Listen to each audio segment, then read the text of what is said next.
Right guys, quick weekend update on the Book of Birds, chapter 3. I'm going to do this very quickly because we're off out to the lovely little town of Bawtry very soon, so I'll update you on that. And we've got some beautiful fish to pick up and lots of different things.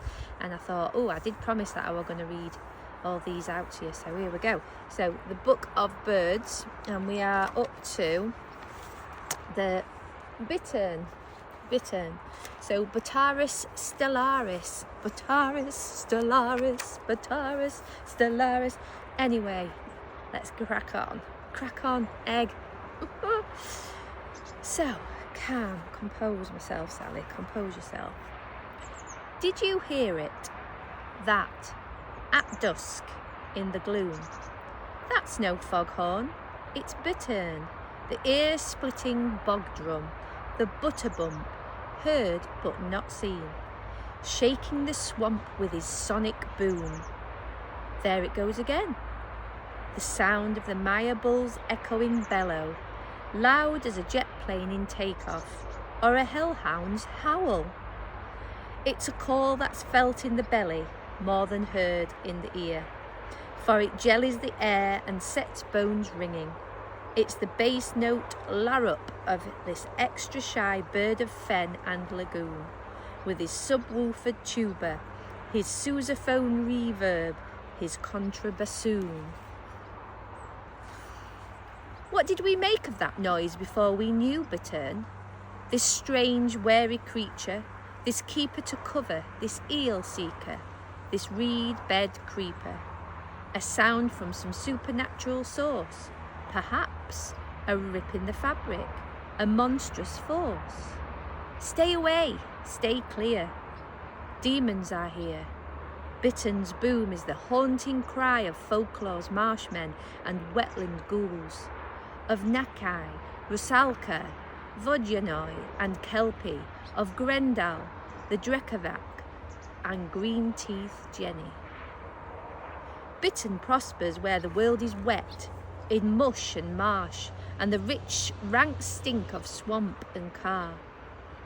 He's a skulker, a stealth walker, Sasquatch of the Maya.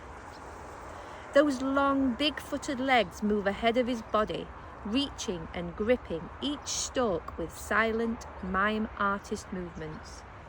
He's a spear spike on legs, watching for fish, newts, snakes, beetles, ready to lunge, slow, stop, tense, plunge. Stellaris means starred. This bogbird carries a sky map on his speckled chest. A planetarium in plumage. He's camouflaged to perfection, as if marsh itself had grown him. His yellow-green bill is the colour of reeds. He's mottled in rust and bronze, streaked and striped in mud browns and shadow blacks. He's brindled, the tawny colour of grass. When danger's sensed, bittern hides in his own stillness. Unmoving, encrypt, he's beyond detection. There's even a verb, to bittern, to freeze at the sight of threat, to melt into the background, to fix your silhouette. 30 years ago, bittern was down to a last stand in Britain. The drainage of reed beds, the stealing of eggs, the shooting for flesh, glass case and sport. There were only a handful of Maya bulls left. Since then, with help, they've crept quietly back to suburban marsh and ring road reservoir, reborn as city birds, making new urban lives. Sometimes now that great bellow booms out over traffic queuing on an overpass, mistaken perhaps for an impatient trucker's horn.